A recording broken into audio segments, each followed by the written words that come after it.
In this week's Fishing Britain Gear Guide, we're looking at long-distance pendulum casting and a nifty gadget to keep your rotten bottom from cracking off.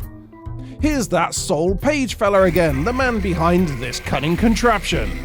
I choose mainly to cast pendulum style, which is swinging the lead rather than casting off the ground.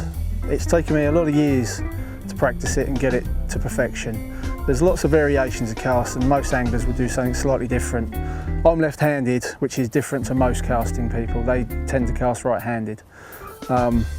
It's all about the timing of the cast, swinging the lead to and fro, making sure that the rod and the lead are swinging together and not apart, so the lead isn't bouncing in the cast, and then pulling through and compressing the rod at the right time.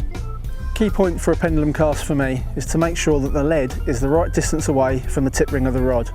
For me, I like to have the lead at the top of the tape, and the tape is put there purposely so I know where to drop the lead each time that I cast, so that I'm in the right place and the right frame every time. When swinging the lead, you always make sure that it passes out, back and then through yourself, which I'll now show you. So what I tend to do is start with the rod quite straight, I swing it back, let it come through, and as the lead hits the top, then we'd follow the rod through and actually cast. I'll do that a little bit quicker. So go out, come back, try and keep your arm straight.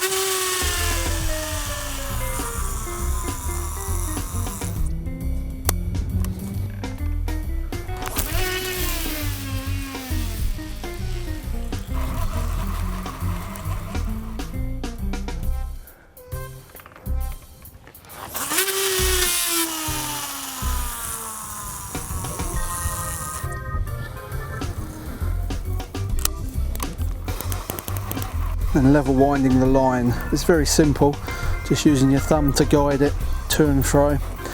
It doesn't have to be perfect. Some people get scared and think that if they don't level wind the line perfectly flat across each pass that it'll just fluff up.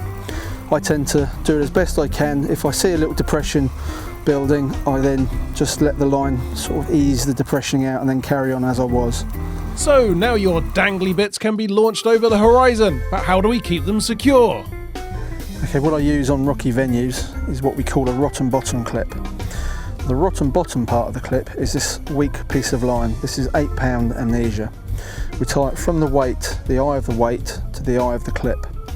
We bring the eye of the weight onto the pin, we pass the pin through the eye and fold it back up. We then place a small bead over the top. Now for casting purposes, that makes that link solid. You're using the weight of the lead is holding the clip against the bead, so it can't come undone in the cast. So you can cast that in amongst other people, other anglers, and not have the fear of it coming undone and snapping. When it hits the water, the bead will release, the weight comes off, and you're fishing onto that weak piece of line. When the lead gets stuck in a rock, literally we just go and it will break. I'm releasing my rig and clip to come back to me, hopefully with fish on. We boys do like a good compare and boasting session, so what's your longest? With a plain lead on the field, I've done a cast of between 260 and 270, but I don't spend a lot of time on a field.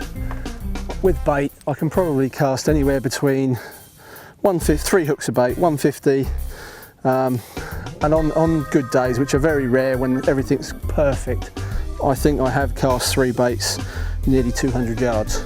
And how does that measure up in the changing rooms? There's a local lad, Steve Lewis, who I do quite a bit of fishing with in the winter when his casting season finishes.